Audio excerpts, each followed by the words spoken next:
Bueno, hola, bienvenidos a Ticoiro Responde. Este es nuestro microprograma en el cual pues todas las semanas estamos tratando un tema diferente sobre cerveza y tratando de dar respuesta a las preguntas que nos plantean nuestros clientes. Para el día de hoy vamos a estar hablando de lo que es la carbonatación en botella y pues nada, empecemos.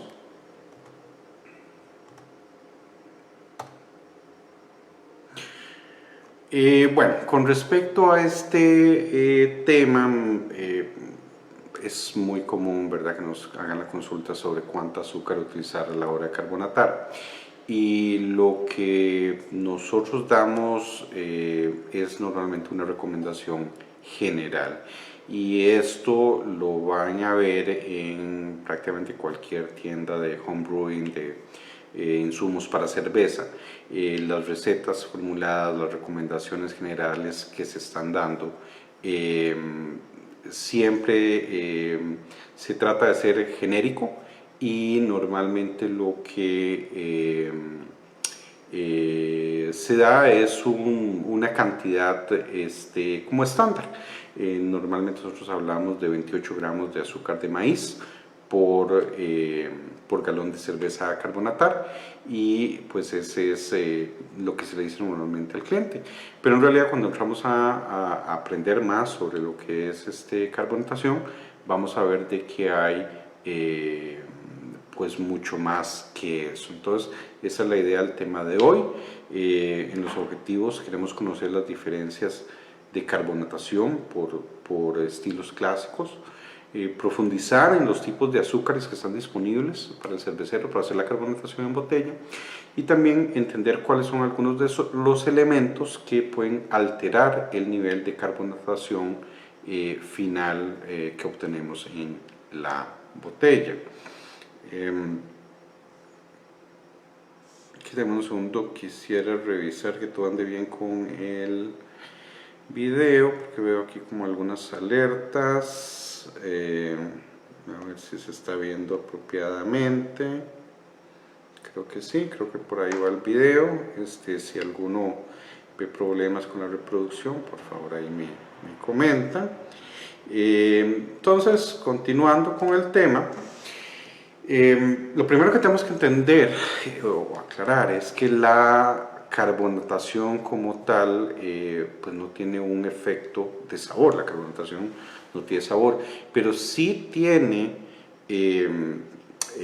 un efecto en la percepción, o sea, cómo nosotros percibimos la cerveza. Puede tender a resaltar los sabores, hacer que sintamos incluso que es más refrescante. Entonces, definitivamente la carbonatación es un elemento que es muy importante en la cerveza. Y bueno, podemos hasta comprarlo con una Coca-Cola. Si te tomas una Coca-Cola con gas, a tomártela sin gas, es una experiencia bastante diferente.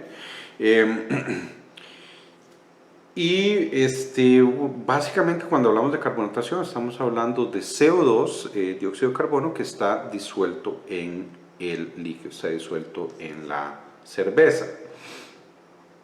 Es importante entender que no todos los estilos de cerveza requieren del mismo nivel de carbonatación, y por eso es que al inicio yo estaba mencionando de que cuando uno da esa recomendación general de 140 gramos para carbonatar, de 28 gramos por galón, es general, es genérica, pero realmente cuando nosotros nos ponemos a estudiar los diferentes estilos clásicos de cerveza, vamos a ver que el nivel de carbonatación varía mucho.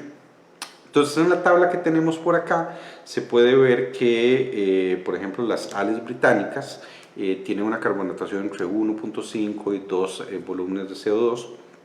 Las porter, las stouts, entre 1.7 y 2.3 volúmenes de CO2. Si pasamos a las ales americanas, más en el medio, un 2.2, 2.7. Y si nos vamos al final de la tabla y vemos lo que son las cervezas de trigo alemanas, ya vemos niveles de 3.3, 4.5. En las imágenes de la filmina, de hecho puse un ejemplo de una cerveza británica que servía de hecho con las famosas cask ale, en las cuales para servir la cerveza se utiliza un sistema de bombeo, ¿verdad? Entonces en lugar de nosotros empujar con C2, se bombea la cerveza, muy clásico de las cervezas inglesas, y este tipo de cervezas tienen muy poca carbonatación, es una carbonatación que es muy baja, pero presente, o sea, está ahí, pero se siente muy baja.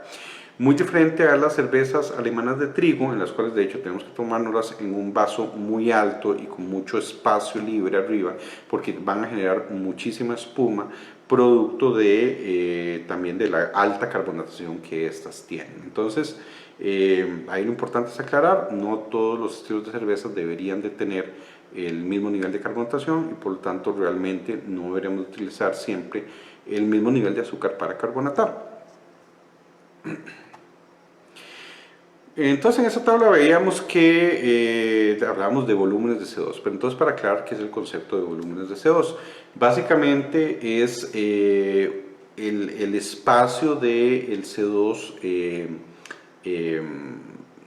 que ocupa, el volumen de espacio que ocupa. Entonces, por ejemplo, si nosotros decimos que una cerveza tiene 2 volúmenes de CO2, lo que estamos queriendo decir es que por cada litro de líquido, cada litro de cerveza, hay 2 litros, el volumen de 2 litros de CO2 disueltos en ese líquido. Entonces, una cerveza que tenga 2.5 volúmenes de CO2 sería lo mismo que tener 2.5 del mismo volumen del líquido, pero disuelto dentro del líquido. Entonces tal vez queda un poco más claro viendo la imagen que aparece en la presentación, donde vemos un litro de una cerveza de 2.5 volúmenes.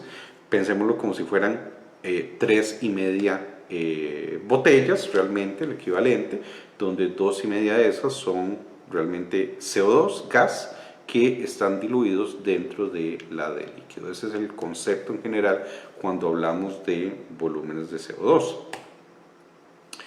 Algo muy importante también entender es con respecto a el tipo de azúcar que vamos a utilizar y cómo los azúcares pues se puede hablar de que se van refinando o haciéndose azúcares más sencillos, tal vez podríamos decirlo de esa forma.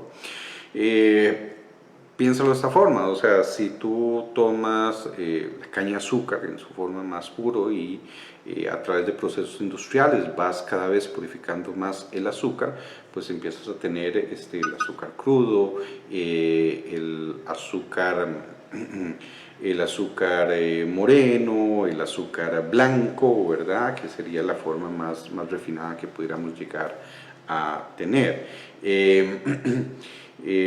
Entonces, gramo por gramo, si yo agarro una libra de azúcar crudo o azúcar moreno, cada gramo por gramo, onza por onza, voy a tener más compuestos sólidos que no es el azúcar puro, pongámoslo de esa forma. Hay compuestos que de hecho lo podemos ver en el color, ¿verdad? Y en el sabor también lo podemos percibir, no sabe igual. Entonces, gramo por gramo es más lo que nos va a aportar, más gravedad, más extracto, es más lo que nos va a aportar una libra de azúcar blanco, ya lo más refinado posible, que una libra de azúcar moreno. Podríamos comparar un azúcar de caña entera, de tratar de cocinarla en una olla, y lo que vamos a obtener es muchísimo menos puntos de gravedad, muchísimo menos extracto a partir, porque es la forma pues, más cruda que podríamos tener, pues, la caña entera, ¿verdad?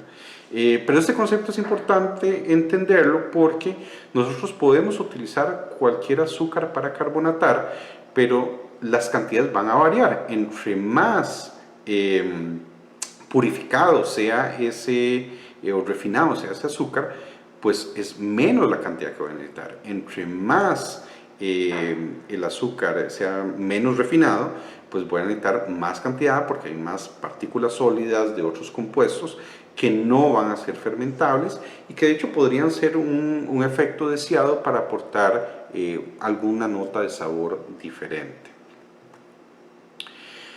Entonces ya habíamos hablado de que teníamos una recomendación general y hablábamos de 28 gramos de azúcar de maíz o 25 gramos de azúcar. Esas son las recomendaciones más comunes que vas a encontrar por galón de cerveza que tengamos que carbonatar. Esta recomendación es para obtener una carbonatación media, ¿ok? Y ya vimos en filmina anterior de que las cervezas normalmente americanas o europeas estándar andan en ese nivel de carbonatación medio, pero que si nos íbamos al inicio de la tabla teníamos las británicas con un nivel de carbonatación mucho más baja y al otro lado las alemanas de trigo con niveles de carbonatación muchísimo más altas. Cabe también mencionar que siempre que buscas en internet vas a ver constantemente mencionado el azúcar de maíz con sugar o dextrosa. Dextrosa con sugar o azúcar de maíz al fin y al cabo es lo mismo, es otro nombre que se le da. ¿Por qué es que se habla, si ya dijimos de cualquier azúcar puede ser utilizado para carbonatar? Entonces, ¿por qué es que se habla tanto de utilizar la dextrosa o el azúcar de maíz? Aquí estoy dejando un cuadro que ya he utilizado en presentaciones anteriores, donde habíamos explicado que la levadura, para poder hacer el proceso de fermentación o carbonatación, al fin y al cabo es lo mismo, ¿verdad? En este caso la carbonatación es una mini fermentación dentro de la botella, tiene que ir degradando los azúcares complejos, los trisacáridos, los disacáridos, tiene que irlos degradando hasta el final consumir la glucosa, que es el azúcar más sencillo que puede llegar a consumir la levadura. Entonces, cuando nosotros damos otro tipo de azúcar, pues tiene que haber un proceso adicional de trabajo de la levadura. Esos procesos adicionales de trabajo pues implican eso, ¿verdad? Un poco más de trabajo, y eso es un poco más de desgaste. También posibilidades de que durante ese proceso de fermentación haya otros compuestos que se generen que nos aporten aromas, sabores que podrían no ser deseados. Entonces, la dextrosa, cuando nosotros hablamos de dextrosa, la dextrosa es un isómero de la glucosa. Básicamente la misma fórmula química, ¿verdad? Pero reorganizada en una forma un poco diferente, y es algo similar a lo que sucede cuando hablamos de ácidos alfa en el lúpulo versus isoalfas durante el proceso de cocimiento. O sea, el ácido alfa básicamente cambia su estructura un poco, pero sigue manteniendo la misma estructura o compuestos, ¿verdad? Aquí pasa lo mismo. La dextrosa es otra presentación que tendría la glucosa. Por lo tanto, el azúcar de maíz o dextrosa es el alimento más sencillo que le podemos dar a la levadura. Al ser el alimento más sencillo que le podemos dar a la levadura, la estamos poniendo a trabajar lo menos posible. ¿Por qué es eso importante? Porque cuando hacemos un proceso de carbonatación natural, estamos trabajando con la levadura que ya primero tuvo que ir por un proceso de fermentación. Entonces fermentamos por 1 o 2 semanas, contando todo lo que es el proceso de acondicionamiento, y ya hay todo un desgaste de la levadura de trabajo, ¿verdad? Entonces, si esa levadura no le damos las condiciones correctas, el proceso de carbonatación no nos va a ir bien. Y si aparte le ponemos un montón de azúcares complejos, pues tampoco menos le estamos ayudando. Entonces, por eso es que la dextrosa se considera pues de las mejores opciones, glucosa, ¿verdad? Porque hay un menor trabajo de la levadura, o es el alimento más sencillo que le podemos decir. Creo que sería la mejor forma de mencionarlo. Aparte que si nosotros lo que no queremos es cambiar el perfil de sabor de nuestra cerveza, pues no deberíamos estar agregando otros productos que tienen sólidos que nos cambien ese perfil. Nuevamente, puede ser algo deseado. Tal vez ustedes quieren utilizar miel de abeja, tal vez quieren utilizar tapa dulce, porque quieres aportar un grado de sabor diferente a la cerveza final. Otro concepto que es importante entonces entender cuando nuevamente queremos ser más exactos a la hora de lograr un nivel de carbonatación, es el concepto de la temperatura y el CO2 residual. Entonces aquí vamos a repasar algunos conceptos. Lo primero es: el líquido absorbe el gas más fácilmente y más rápidamente si está frío, ¿ok? Entonces eso es algo importante a notar. Y si ustedes, por ejemplo, han trabajado también carbonatación en keg, es muy fácil de ver. Le pones presión a un keg, a un barril, y el tiempo que toma con el mismo nivel de presión en temperatura ambiente versus lo que toma en temperatura frío a casi 0 gramos es muchísimo más rápido. También es importante mencionar de que el líquido tiene un punto de equilibrio, o sea, hay un punto donde ya el líquido se satura y ya no puede absorber más CO2. Ese punto de equilibrio va a estar precisamente afectado por la temperatura en la cual está el fermentador o el líquido, ¿verdad? Y bueno, el otro factor que nos puede afectar eso es la presión atmosférica. Entonces, dependiendo de la presión atmosférica, también puede haber variaciones relacionadas, y ahorita hablamos un poco más de eso. Entonces, el punto es: cuando ustedes tienen su cerveza en un fermentador, como el que vemos en la imagen, al final de esa fermentación siempre hay cierto grado de CO2 ya impregnado, ya diluido dentro del líquido. La pregunta es ¿cuánto? Entonces aquí vean que lo que estamos tratando es de empezar a ser más exactos en cómo vamos a hacer estos cálculos. No va a ser lo mismo la cantidad de CO2 disuelto que tenemos en una cerveza que terminó de fermentar a 20 grados Celsius que una que terminó de fermentar a 5 grados Celsius, y por ejemplo estábamos haciendo un cold crash. El nivel de CO2 va a ser diferente, va a variar dependiendo de si yo fermenté a una temperatura de 18 grados a que si fermenté una lager a 12 grados Celsius, el nivel que vamos a absorber va a ser diferente. Entonces, si sabes que ese nivel de CO2 residual que ya está en la cerveza puede cambiar dependiendo de tu temperatura de fermentación, realmente deberías de considerar ese valor y aplicar la fórmula de tal forma que consideremos cuánto es la cantidad de azúcar que realmente necesito para llegar a una carbonatación exacta. ¿Okay? Entonces, si nosotros no hacemos esa consideración, si no tomamos en cuenta cuánto CO2 residual quedó en nuestro fermentador, lo que puede suceder es que tengamos una sobrecarbonatación y en el peor de los casos, si nuestro cálculo fue muy malo, pues una explosión, ¿verdad? Podríamos tener las botellas explotando, que es créeme que lo último que ustedes quieren que les pase. Entonces dejé dos ejemplos, por ejemplo, y estos son números reales, ¿verdad? Calculados.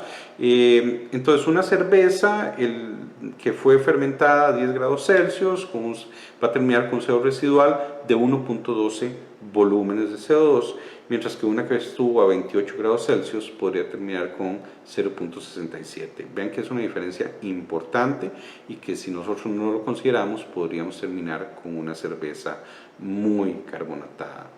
Estos valores son estimados a una elevación de 100 metros sobre el nivel del mar, puesto que la presión atmosférica, que dijimos que era uno de los factores que nos afecta, va a depender de la altura, ¿verdad? Entre más alto estemos, el aire tiende a ser más ralo, hay menor presión atmosférica. ¿Okay? Ok, entonces lo que me interesaba recalcar en esta presentación es bueno, que entendamos de que hay muchos diferentes tipos de azúcares que podemos utilizar, que entre más refinado ese azúcar, menos la cantidad en peso que voy a necesitar, entre menos refinado, más aporte de sabor y mayor cantidad por peso que voy a necesitar. También de que entendamos de que nuestro proceso de fermentación, la temperatura que utilicemos, puede crear variaciones de el nivel de CO2 residual, y que si no tomamos ese cálculo en consideración, podríamos terminar con una sobrecarbonatación. Si nosotros nos ponemos a ver las fórmulas para el cálculo, puede ser un poco denso. Podríamos, de hecho, yo hay otro curso que tengo de diseño de recetas, donde entramos a detalles más técnicos, y ahí tendríamos que hablar de constante gas, los moles a los que si estamos trabajando como sacáridos, disacáridos, y se vuelve un poco denso, un poco complicado. Pero yo creo que no es necesario llegar a tal nivel técnico, sino que entender esos conceptos y utilizar una calculadora para hacer nuestro cálculo de carbonatación. Una de las que creo que es una buena opción sería la de Brewers Friend. Beer Smith, que es uno de los softwares que nosotros usamos en la tienda, también cuenta con su calculadora, pero Beer Smith tienes que pagarlo. Brewers Friend es público, lo puedes utilizar. Entonces vamos a hacer un pequeño ejemplo. Por acá tengo la página de Brewers Friend, y bastante sencilla de utilizar. Tenemos por acá el volumen, y lo que voy a hacer es que lo voy a pasar más bien a unidades métricas, en este caso 19 litros, que es aproximadamente 5 galones de cerveza, lo estándar de un cervecero casero, y quiero lograr una carbonatación media de 2.5 volúmenes. Y estuve fermentando, digamos que a 18 grados Celsius. Entonces por acá nos indica la calculadora de que yo terminé después de la fermentación con 0.92 volúmenes ya por ahí, y por ejemplo nos hace una recomendación de utilizar 132 gramos de azúcar de maíz, 120 gramos de azúcar blanca de caza, que vean que es muy similar a la recomendación general que nosotros siempre le damos a los clientes, ¿verdad? Casi que calza muy cercano. Pero aquí tenemos entonces toda una variedad de otros azúcares que ellos listan acá. Entonces el DME, que es extracto de malta, el candy sugar, ya sea en formato de sirope, azúcar morena, por ejemplo, y etcétera, la miel, azúcar invertido, azúcar de maple. Entonces ya ahí tenemos, si queremos jugar también con un poquito de sabor residual, tenemos una buena opción. Algo que me gustaría mencionar también con lo que son estas calculadoras es que hasta el momento no he encontrado una que también nos permita trabajar la variable de altitud. Entonces vean que los valores que yo puse en el ejemplo anterior y esta calculadora trabaja con una altitud de básicamente nivel del mar, 100 metros sobre el nivel del mar. Pero cada 600 metros nosotros estamos aumentando la presión atmosférica por alrededor de una unidad de PSI, si lo recuerdo bien. Entonces realmente si uno quisiera ser súper exacto, deberíamos de saber también la altitud, y debería ser un valor que podamos agregar en nuestra calculadora. No es tan fácil de encontrar uno de esos. También cabe mencionar de que no es tanta la diferencia que genera la altitud, entonces por eso mucha gente lo deja de lado, pero si quisiéramos ser súper exactos, pues tendríamos que considerar la altitud. Sí, por cierto, San José anda aquí alrededor de los 1100 metros, y si recuerdo bien. Entonces ven que esta calculadora estábamos diciendo de que está a nivel del mar, y en San José estamos a unos 1100 metros, no recuerdo el dato exacto. Ok, volviendo entonces a lo que sería la presentación, algunas conclusiones. La recomendación general que damos, 28 gramos de dextrosa por galón, es útil, funciona, nos va a dejar una carbonatación media en la cerveza, y está bien. Pero si nosotros queremos apegarnos al estilo de cerveza clásico, por ejemplo, vas a poner tu cerveza en una competencia, en un torneo, deberías de fijarte cuál es el volumen recomendado para ese estilo de cerveza y deberías de ajustar el uso de tu azúcar al nivel apropiado para obtener esa carbonatación. Cualquier azúcar puede ser utilizado para carbonatar, ya lo vimos, pero si no sabemos hacer el cálculo, si no lo tomamos en cuenta lo que nos aporta ese azúcar específico, pues tendríamos riesgos de sobrecarbonatación y no es una buena experiencia. Y también lo otro que vimos es que vean que hay muchas variables realmente que pueden influir o que tienen que participan en llegar a un nivel de carbonatación final. De nuevo, se puede hacer a mano estos cálculos, puede ser un poco denso, un poco complejo, pero hay calculadoras gratuitas que podemos utilizar y que lo único es que tienes que entender es un poquito estos conceptos, ¿verdad? Que acabamos de hablar el día de hoy, y con eso podrías obtener una carbonatación mucho más precisa. ¿Okay? Y bueno, esa es la presentación que teníamos para el día de hoy. Ojalá que les haya gustado. Como siempre, vamos a dejar por ahí abierto un rato para ver si hay preguntas con respecto al tema de hoy, o si hay alguna otra pregunta de otro tema que quieran que tratemos. También aprovecho, siempre lo hago en este programa, pues invitarlos a todos a apoyar las cervecerías nacionales, artesanales, que actualmente con la situación de la pandemia pues se están viendo muy afectadas con todo lo que está sucediendo. Entonces hay varias opciones para poder comprarles y que te lo entreguen en casa. En ticobirra.com también lo puedes hacer, poner tu orden y te lo llevamos a tu casa. Visiten la página de cervezas en casa, cervezaencasa.com, de la Asociación de Cerveceros, o simplemente el Facebook de su cervecería preferida para apoyar.